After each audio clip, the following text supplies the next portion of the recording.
This is Rails in 20 Minutes by Mr. Rush, starting with 0 to deploy.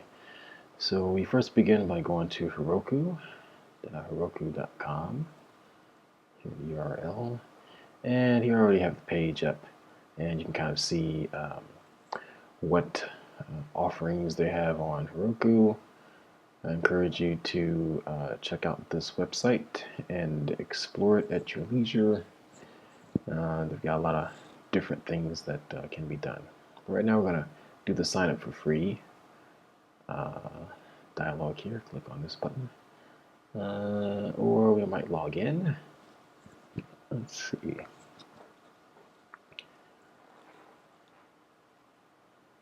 Alright, there we go.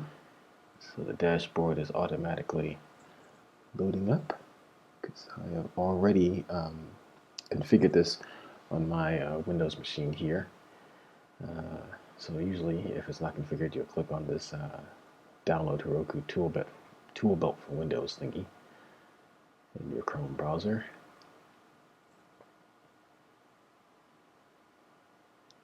And then we'll do the, afterwards we'll do the whole Heroku login thing. Now mine is already, my system's already configured because I've already gone through the download stage. And I configured my Windows machine. So right here I'm opening up Console 2, which is, Console 2 doesn't come with Windows regularly. I'll create another video to explain where that comes from and how to configure it. But here we're doing Heroku login. And it's going to take a moment while it's talking to Heroku. Alright, here we go. Now it's asking me for my credentials. I'll go ahead and type in what I've already configured it for. In this case, my one of my many current email addresses.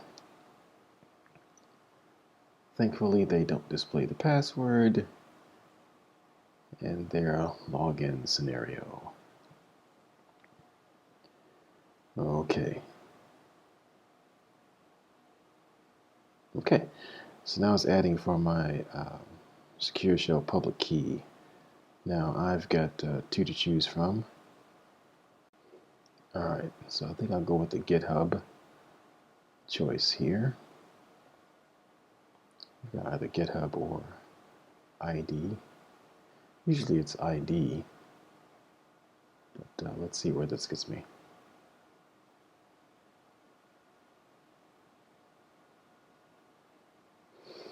Alright, cool.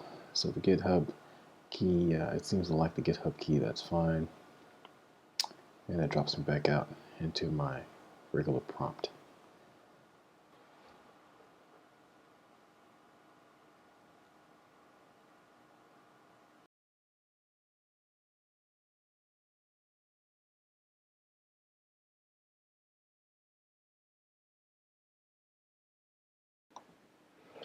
Okay, so now I'm getting ready to create my first app locally. First Rails app.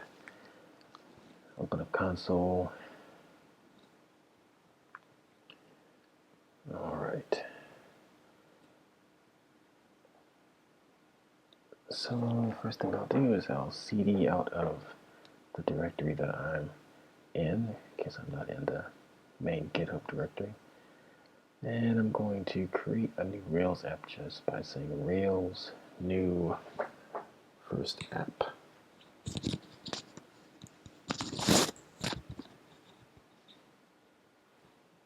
Give it a few seconds. Okay, there we go. Now it's creating a whole bunch of files. Rails framework automatically generates each time it creates a new application. We'll learn about those as we go along. One thing that we'll be doing quite often during this process is this last command, which Rails automatically runs, which is called bundle install. And that's installing a whole bunch of other plumbing. We'll learn about that stuff later on. Alright, so I'm going to open this up in Sublime. Okay, and now we can see that there's this entire file structure that Rails has installed just from that one command. Let's see, app assets, controllers, helpers, models, views. All these things we'll play around with. You'll learn more about these things the more we keep developing apps and what each one of these directories does. Okay, so right now I want to play around with the gem file. I just want to take a peek at this special file called the gem file. I'll get rid of the sidebar here. Nope, don't want documentation. There we go. Hide sidebar. Okay. All right, now let's see. Control P and get. There we go. Gem file. Here we go. Okay. Now this is really important file, the gem file. We'll be spending a lot of time in this file. This is gems are third-party chunks of code that other developers have created, and there are certain gems that are installed by default when you create a Rails application. So that's just an important file to know about. See, back to the console window here. Let's see, I think I'm gonna open up a new console tab because I want to keep Sublime running.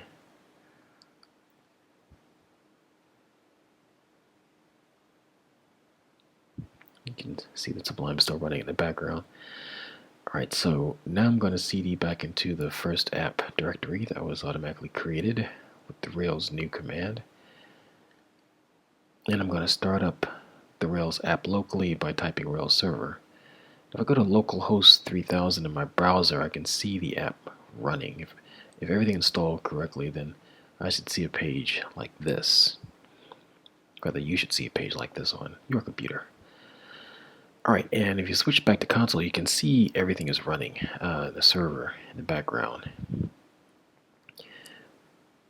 Oftentimes when you're developing Rails applications, you'll be switching backwards between your text editor, your terminal, in this case console 2, and your browser to see everything that's going on with your app. So right now I'm going to change directory here. Go into my first app directory. Clear out the screen here.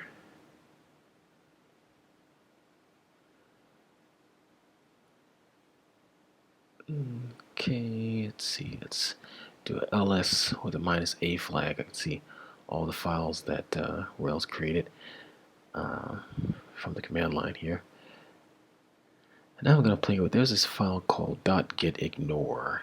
This is a really useful file that that you can add all kinds of things to.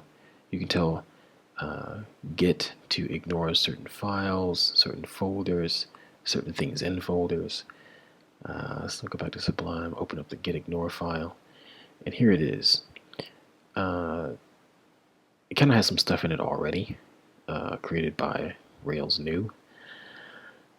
And in this case, just to demonstrate, we're going to create a file and then tell Git to ignore that file in the whole Git commit workflow that we'll be getting quite used to during this process.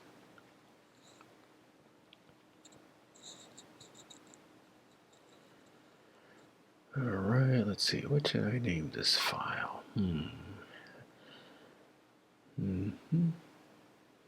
Oh yeah, don't forget the git config global things up there on line 5. All right, here we go. So let's see, switch back to console. And I think I'll echo a file, echo into creation a file here.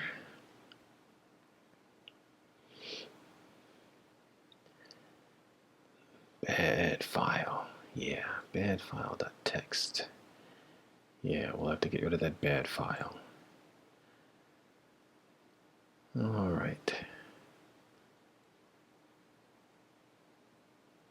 Alright, so now I've created this file. I'll do ls, and look, there's bad file now. Bad file dot txt. Okay, there he is.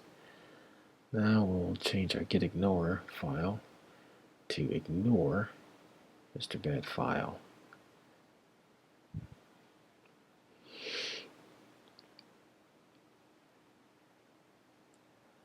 Alright, let's switch back over to that.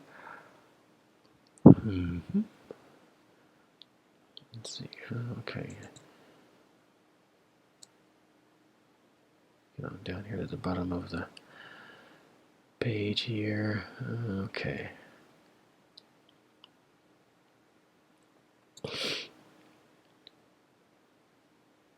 And a little comment here so I can remind myself what I'm doing. This particular edit. Ignore this file.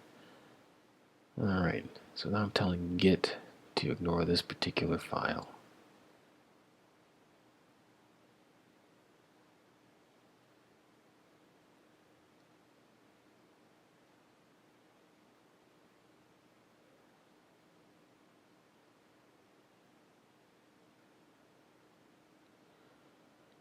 Alright, so now if I start the whole Git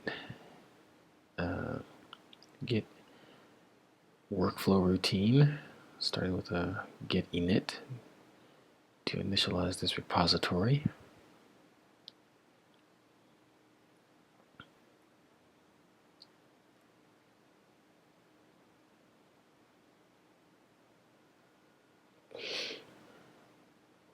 Alright, so now I've initialized my repository. Now remember that Git isn't a content management system, a source control management system. There we go. So now I can do git add to see all the files that would be added.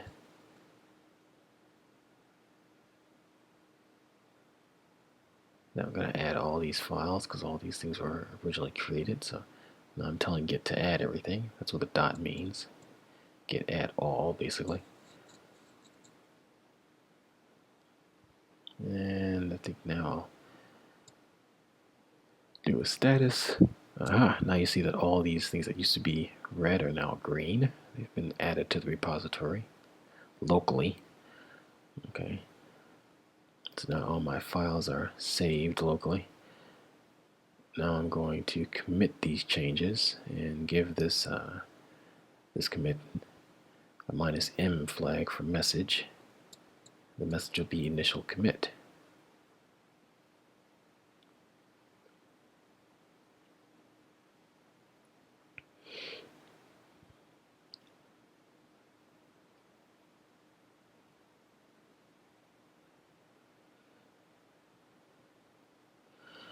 Alright, now everything is committed. I can see in the log now I've got an initial commit in my log, my git log. Okay.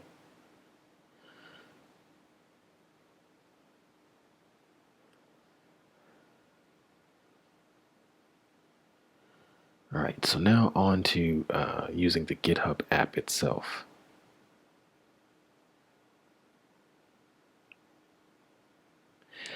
Now, during the course of these video tutorials, I'll be going backwards and forwards between using Git on the command line with some as basic as possible Git commands and the GitHub app that the GitHub website actually uses. Now, Git and GitHub are two separate things. Git was invented by another developer, the same guy that invented Linux, actually. And GitHub is a company that's grown from using Git. So here on GitHub, one of the more popular online resources for sharing code with Git, they have a nice app that you can download. Works on Windows or Macs or Linux, and you also don't have to use the app with just the GitHub website. You can use it with other websites. Maybe I'll get to that at some point in the future. But having already downloaded the app and gone through the configuration, here it is. I think this is a more useful tool for beginners to get used to using Git and the Git workflow. So first we'll be using this quite often initially, and eventually we'll try to get to the point where we're just basically just using mostly command line commands with Git, because it's either way. I think both things have certain advantages, but especially for those that are beginning and aren't used to the terminal, throwing somebody full on from the terminal at the beginning is a bit irresponsible, I think. So, all right. So using the Git app, and in all fairness, the Git app has only been in existence for about a couple of years now. Been really useful in the past 2 years, I think. Anyway, so here we go. Okay, so now we can see the first app. It's already going to be recognized. If I've found it and dragged it and dropped it into the Git app, it recognizes all of the commits that were made before.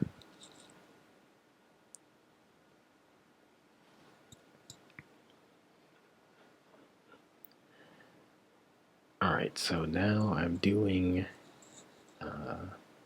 another commit here with the app. Now, what happened off camera before introducing the GitHub app, I reversed the previous initial commit that we did from the command line, just so that you could see what it would look like inside the app itself. So the GitHub app allows you to drag and drop directories that have already had the git init command initialized on them from the command line. And then everything else is a lot simpler. Now you just drag and drop it. You can see you can make your commits visually. You can see all your workflow visually. You can publish. There's a nice little publish button there, so you can remember when to publish.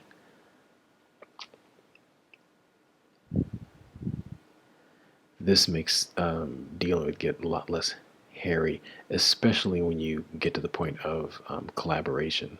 But that won't happen until quite some time from now.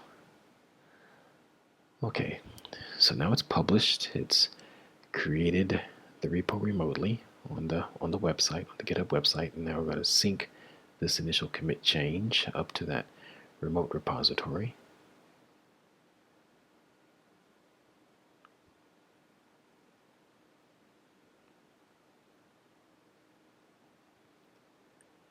It takes a little while.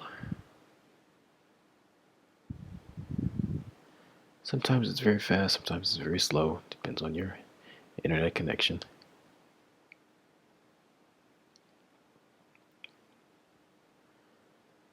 All right, good. All right, there we go. So now the initial commit is done. No uncommitted changes. Okay.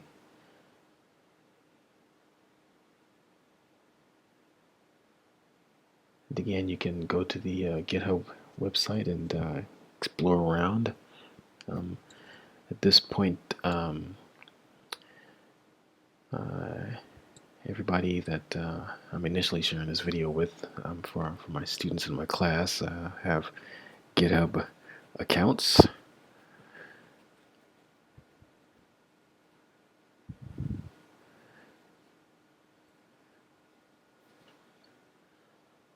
Okay, there we go.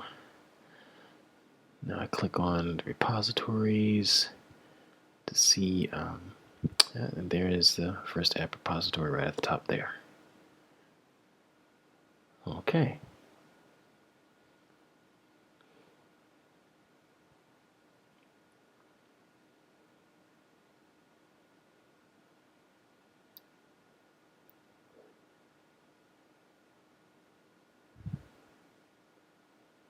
All right, now we've got this giant README file that that Rails automatically creates. It's very useful, with a lot of good details in there.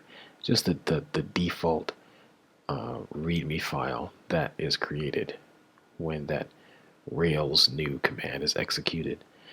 And useful information there, but normally when you create a README file for your app, and GitHub, excuse me, is automatically configured to pay attention to your README file and display it on your page for all the world to see if your code is public.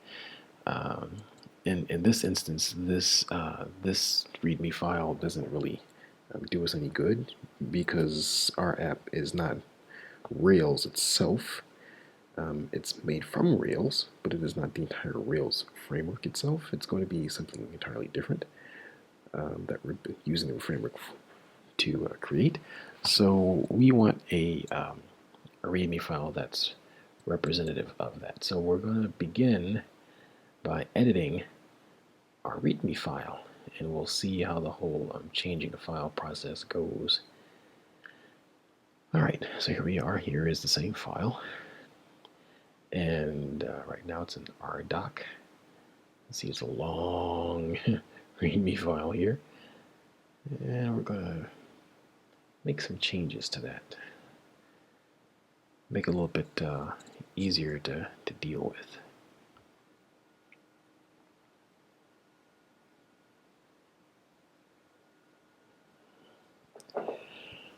Okay, let's see. I think I'll just do this. Yeah, the old-fashioned way. Okay. All right. Select all and delete. Your first Rails.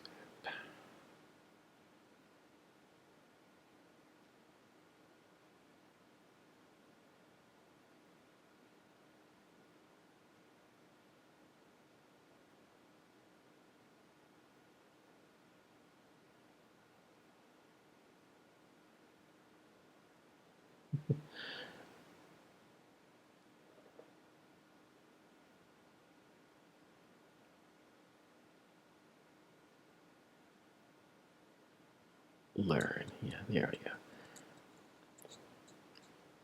go. Okay.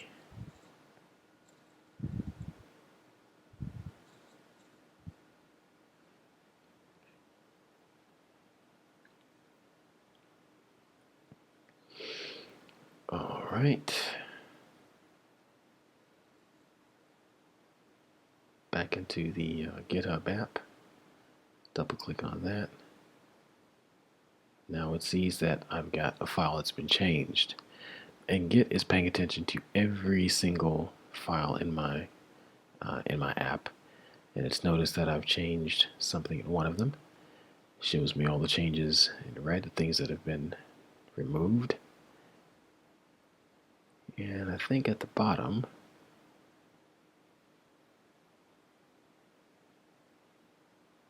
it'll show me the things that have been added in green.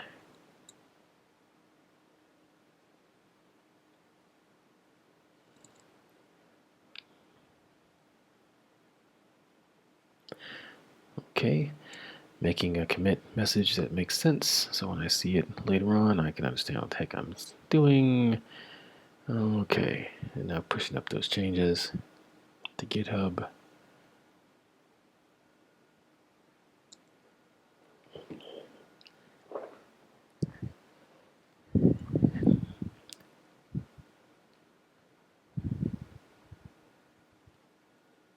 Alright, so I'll go back to the GitHub site, reload it, wait for a moment.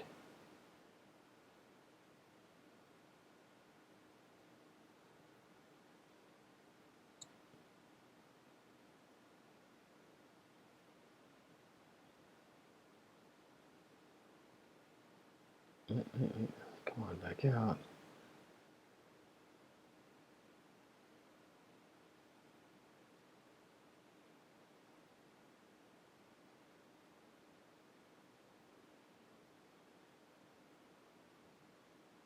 Alright, there we go. And there's my README file all redone. Okay.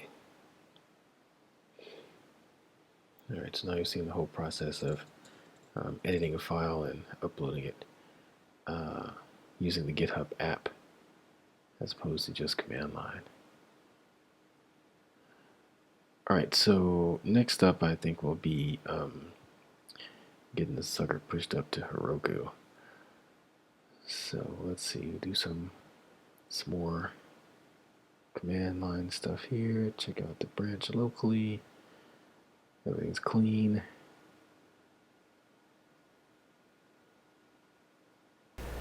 And now the circle is complete. Heroku create, git push Heroku master, Heroku open. Alrighty, let's see. Start off by doing Heroku create, I believe.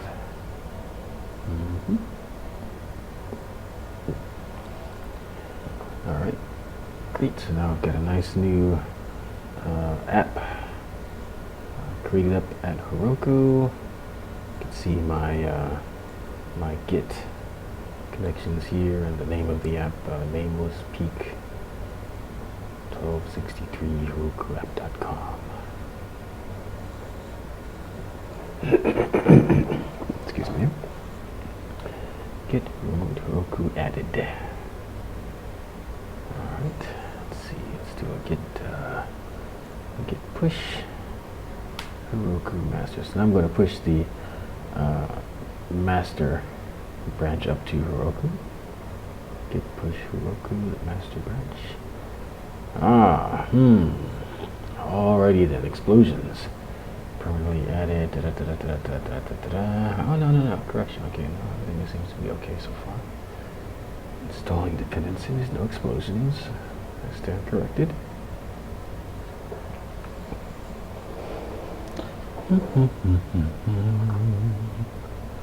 Spark is still installing actions.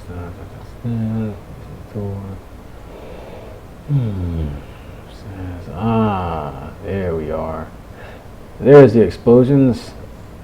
Failed to install gems via bundler. Make sure that gem install SQLite 3 succeeds before bundling. Alright, so I'm having a problem with my SQLite 3 gem.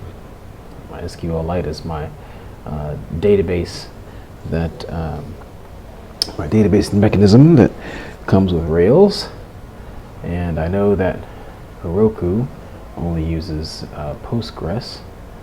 I know that from prior painful experience. So let's go into my gem file, and we're gonna handle this SQLite 3 gem.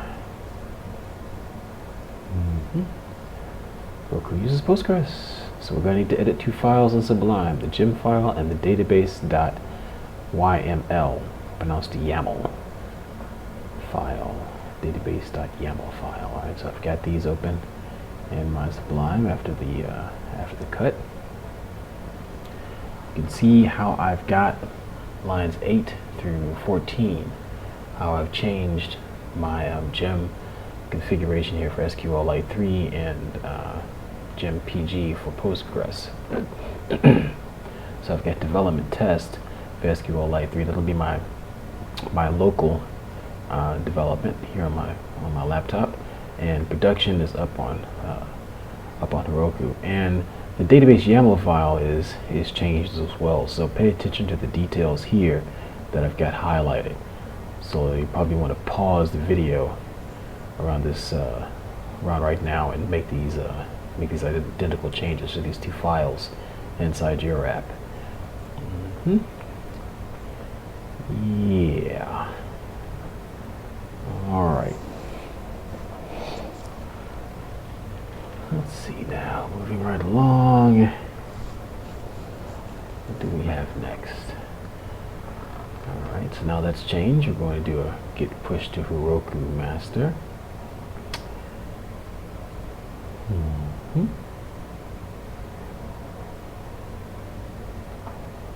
And then after that pushes successfully, next thing we'll use is Heroku open, and that will open up the app in our default browser on the computer here. and we will see the app here. Now, if you notice, the URL is different. It says Shrouded Retreat, different name. That's because in between cuts of this video, I actually rebuilt the app to find out where my problem was, so I can tell you all about database.yml. Alright, okay, so you should see the same name in your Roku dashboard for your particular app that's now running, and there we go. So Roku is now running our app. Ta-da! Alrighty then.